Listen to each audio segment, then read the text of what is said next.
Hello WhatsApp ভাই brother, কি অবস্থা সবার? আশা করি সবাই ভালো আছো। আবারও চলে আসলাম ব্লগ নিয়ে। আজকের ব্লগে আমি যাইতেছি আমাদের পুকুরে সাইডে একটু জায়গায় আমাদের ধানের বিছন ফালাইছে। সেই জায়গায় অনেক হাঁস এবং মুরগি অত্যাচার করে, চাই আমার মামাতো ভাইকে নিয়ে ওকে নিয়ে গেলাম আমাদের পুকুরের পাশে, যে পুকুরটা অনেক দিন ধরে যাওয়া হয় না, ওকে নিয়ে গেলাম পুকুরে। অনেকক্ষণ যাবৎ পেডেল মারার পরে আমরা চলে আসলাম আমাদের পুকুরে এসে দেখি পুকুরটার অবস্থা একদমই খারাপ।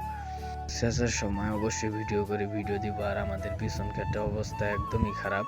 এই জায়গায় এসে দেখি হাঁস লাগছে, হাঁসগুলা পিটাই দিয়া আমি আর আমার মামাতো ভাই অনেকক্ষণ যাবৎ বসেছিলাম।